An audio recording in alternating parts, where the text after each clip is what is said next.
1942 সালে অবিভক্ত ভারতের ব্রিটিশ গার্ডরা ভারতের রূপকুণ্ডে ঠান্ডায় জমে যাওয়া একটি হ্রদের সন্ধান পায়। সমুদ্রপৃষ্ঠ থেকে এটি প্রায় 2 মাইল উঁচুতে অবস্থিত। অতিরিক্ত ঠান্ডায় এই হ্রদের আশেপাশে যা পাওয়া গিয়েছিল সেটি দেখে গার্ডদের ভয়ে জমে যাওয়ার মতন অবস্থা ছিল। এই হ্রদের আশেপাশে শত শত মানুষের কঙ্কাল ছড়িয়ে ছিটিয়ে ছিল। গ্রীষ্ম আসার সাথে সাথে আরও ভয়াবহ দৃশ্যের সৃষ্টি হলো। হ্রদের জমে যাওয়া পানি গলে গিয়ে হ্রদ যত স্বাভাবিক হয়ে আসতে লাগলো, ততই হ্রদের পানি নিচে চাপা পড়ে থাকা মানুষের কঙ্কালগুলো ভেসে উঠতে লাগলো, আর সেসব এসে জমা হতে শুরু করলো হ্রদের তীরে। 1942 সালে যেহেতু দ্বিতীয় বিশ্বযুদ্ধ চলছিল, তাই অনেকের ভয় হলো এগুলো হয়তো মৃত জাপানি সৈন্যদের, যারা লুকিয়ে ভারতে পালিয়ে এসেছিল। 1942 সালে যেহেতু দ্বিতীয় বিশ্বযুদ্ধ চলছিল, তাই অনেকেরই ভয় ছিল এই বিষয়ে। ব্রিটিশ সরকার অবিলম্বে একটি প্রতিনিধি দল পাঠায় সত্য উদ্ঘাটনের লক্ষ্যে।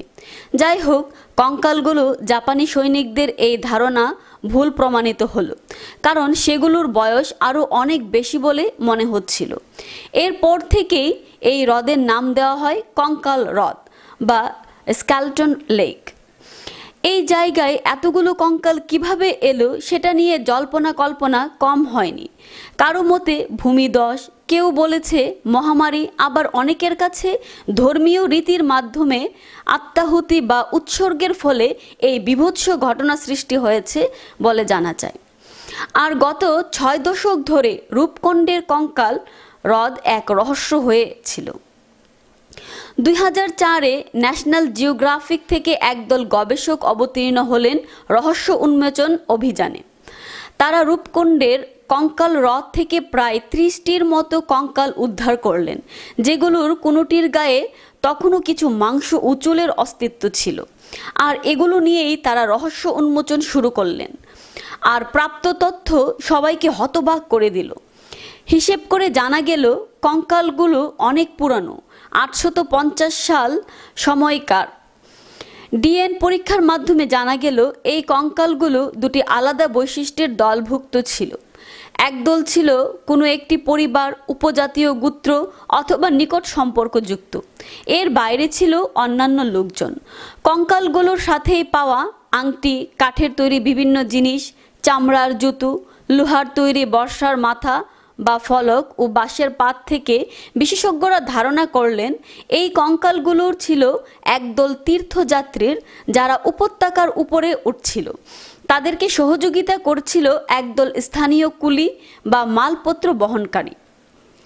রূপকুণ্ড নামের এই স্থানটিতে পাথর আর বরফের বিরাট স্তূপ এখানে সেখানে ছড়িয়ে ছিটিয়ে আছে। তাই গরুর গাড়ি সেই সময় খুব ভালো একটি মাধ্যম ছিল এই জায়গাটি পাড়ি দেওয়ার জন্য। স্থানীয় কিংবদন্তি অনুযায়ী কনৌজের রাজা যশ ধাবাল তার রানী ও পরিষদ বর্গসহ নন্দী দেবীর মন্দিরে তীর্থযাত্রার জন্য গিয়েছিল। আজও প্রতি 12 বছর পর পর রূপকুণ্ডে নন্দী দেবীর মন্দিরে তীর্থযাত্রার আয়োজন করা হয়। ফিরে আসা যাক ন্যাশনাল জিওগ্রাফিকের বিজ্ঞানীদের কাছে। তারা কঙ্কালগুলোর খুলি পরীক্ষা করে দেখলেন প্রায় সবাই একইভাবে মারা গিয়েছে। সবার মাথাতেই ভারী কোনো কিছুর আঘাতের চিহ্ন পাওয়া গেল। আর সেই ক্ষত পরীক্ষা করে পাওয়া গেল আরও উদ্ভট তথ্য। কোনো অস্ত্রের আঘাতে এতগুলো মানুষ মারা যায়নি। গোলাকার আকৃতির কোনো কিছুর আঘাতে তারা মারা গিয়েছিল। কঙ্কালগুলোর মাথা ও কাঁধ পরীক্ষা করে আরও জানা গেল আঘাতটা এসেছে মাথার উপর দিক থেকে। সব কিছু পরীক্ষা করে বিজ্ঞানীরা একটি অপ্রত্যাশিত সিদ্ধান্তে উপনীত হলেন। শত শত তীর্থযাত্রী এক ভয়াবহ শিলাবৃষ্টির কবলে পড়ে মারা গিয়েছিলেন।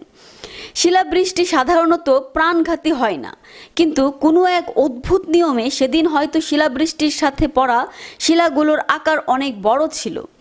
যাত্রীদের কাছে কোনো ছাউনি ছিল না, যা তাদেরকে করুণ মৃত্যুর মুখোমুখি করে দেয়। আর প্রায় 1200 বছর আগের সেই ঘটনার সাক্ষী হয়ে আজও রূপকুণ্ডের কঙ্কাল হ্রদের আশেপাশে ছড়িয়ে আছে শত শত কঙ্কাল।